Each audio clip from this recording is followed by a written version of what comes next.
आज की इस वीडियो में हमारे साथ मौजूद हैं मशहूर एस्ट्रोलॉजर इल्मुल एदाद के माहिर सईदुल हसन साहब, जिनसे हम बात करेंगे कुछ पाकिस्तान के सियासी हालात पर एस्ट्रोलॉजी के पॉइंट ऑफ व्यू से।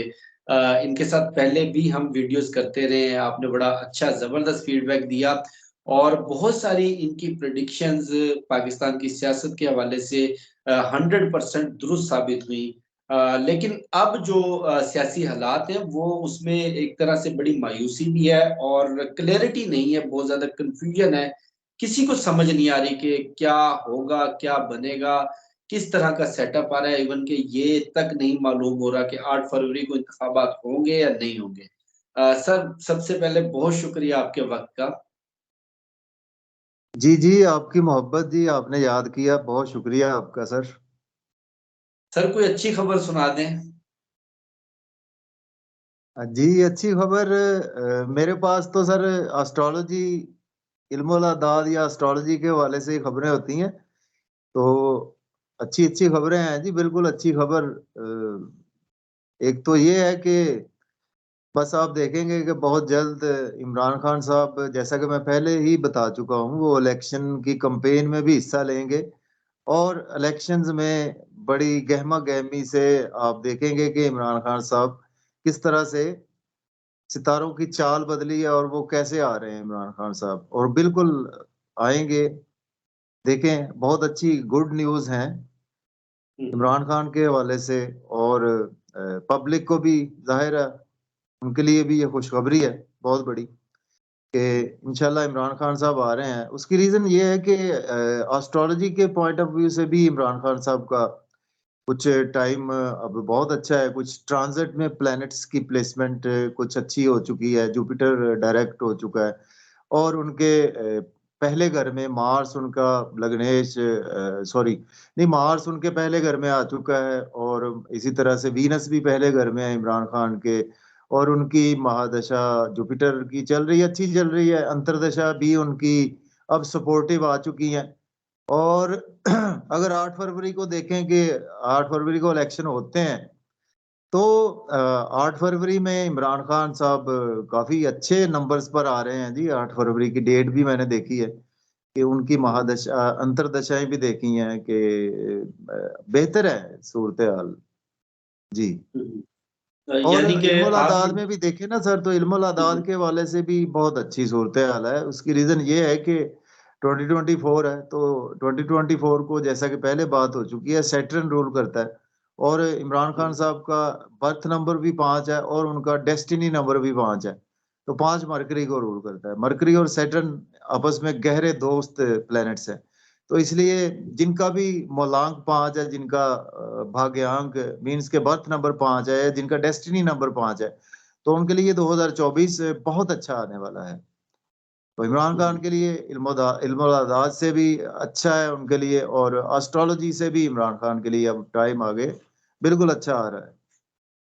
अच्छा सर, एस्ट्रोलॉजी के पॉइंट ऑफ व्यू से कितने फीसद इम्कान है कि इमरान खान साहब 8 फरवरी से पहले जेल से बाहर होंगे, रिहा हो जाएंगे? सर, मैं तो एस्ट्रोलॉजी के पॉइंट ऑफ व्यू से कहूंगा कि 90+% चांसेस हैं।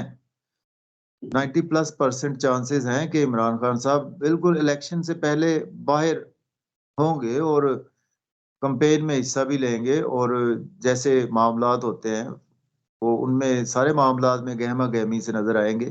तो 90+% मैं तो इसके चांसेस कहूंगा, जो मुझे मेरी कैलकुलेशंस बता रही हैं, तो उस हवाले से।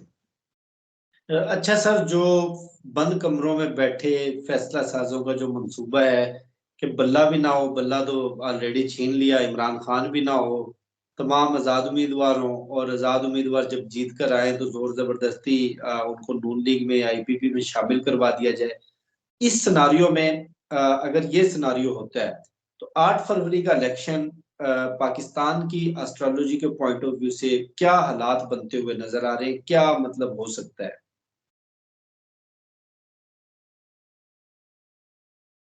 जी सर। सर, 8 फरवरी को इलेक्शंस सपोज हो जाते हैं, 8 फरवरी को इलेक्शंस, तो उसमें बहुत एक ना अजीब सी सूरत हाल ही होगी, क्योंकि 8 फरवरी को जो प्लैनेट्स की सूरत हाल है वो भी इसी तरह से है, 2024 का आदत भी है। तो 8 फरवरी को एक मखलूत सी अगर होते हैं इलेक्शन, तो मखलूत सी एक गवर्नमेंट बनेगी। कोई भी पार्टी आप देखेंगे कि फिलहाल मेजॉरिटी में आपको नजर नहीं आएगी, क्योंकि ये इलेक्शंस काफी पार्टीज एक्सेप्ट नहीं करेंगी इन इलेक्शंस को। ठीक है, उसमें पीटीआई भी हो सकती है, वो भी कुछ एक्सेप्ट ना करे उनको, और मे बी पीपल्स पार्टी भी हो सकता है कि इसको एक्सेप्ट ना करे। तो बहरहाल ये मखलूत सी गवर्नमेंट बनेगी, और थोड़े से अरसे के लिए बनेगी अगर 8 फरवरी को इलेक्शन हो जाते हैं तो। ठीक है सर, तो 8 फरवरी को अगर इलेक्शन हुए तो मतलब इसको कोई तस्लीम नहीं करेगा। पब्लिक चाहे जैसे आप अनरेस्ट। बात कर रहे हैं कि बंद कमरों में जो भी फैसले हो रहे हैं, तो बेसिकली अब जो पब्लिक है ना सर, पब्लिक काफी अवेयर हो चुकी है, हर चीज से अवेयर हो चुकी है। और अब पब्लिक यही कह रही है कि हम हर चीज पे करते हैं टैक्सेस की सूरत में। इवन के हम सांस भी लेते हैं तो बिजली यूज होती है, तो उसके लिए उसका भी हम टैक्स पे करते हैं। तो क्यों हमारे मेहनत की कमाई को इस तरह से उजाड़ा जा रहा है, पूरा खराब किया जा रहा है मीन्स। तो अब अनपढ़ को भी पता चल गया है, पढ़े लिखे को तो भी पता, अब हर चीज का पता चल गया है। तो अवाम बिल्कुल अब वो सूरत हाल नहीं रहेगी आगे चलकर, चूंकि 2024 बहुत सी तब्दीलियों का साल भी है।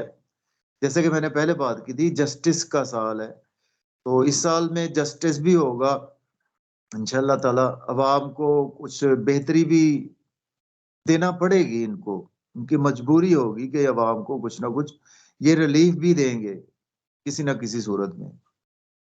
जस्टिस देने वाले काजी फाइज ईसा साहब तो वो तो मुंह छुपाते फिर रहे हैं। अब तो वो सुप्रीम कोर्ट में भी मुकदमात की कार्रवाई नहीं सुन रहे, चेंबर वर्क पे चले गए हैं, लाइव स्ट्रीमिंग भी उन्होंने बंद कर दी है और सहाफियों का दाखिला भी बंद कर दिया है। जी जी जी जी, बिल्कुल ऐसे ही है। तो बात वही होगी कि वो सारे बंद कमरों वाले ही मामला चल रहे हैं, इसी वजह से मीडिया भी आउट कर दिया उन्होंने। और जैसा आप बता रहे हैं, तो इस तरह से सूरत हाल है। तो बेसिकली सर, जो 2024 है ना, वो सैटर्न सैटर्न का सैटर्न प्रेजेंट कर रहा है 2024 को। तो सैटर्न बेसिकली ना अदलिया को रिप्रेजेंट करता है। हमारी एस्ट्रोलॉजी में भी देखे ना, तो ये अदलिया को रिप्रेजेंट करता है। तो मैं पहले भी इसकी प्रेडिक्शन कर चुका हूँ कि फ्यूचर में ना हमें अदलिया, बहुत ज्यादा अदलिया का रोल होगा इसमें, काफी ज्यादा। कुछ मुल्क की बेहतरी के हवाले से भी रोल होगा अदलिया का, आगे चलकर आएगा रोल, आप देखेंगे कि जरूर रोल होगा अदलिया का। और अदलिया में से काफी लोग आप देखेंगे कि पॉलिटिक्स में भी आएंगे, लॉयर या इस तरह के जो लोग हैं, क्योंकि सैटर्न इन्हीं का आदत है, इन्हीं को रिप्रेजेंट करता है। तो ये काफी लोग आगे आएंगे, आप देखेंगे।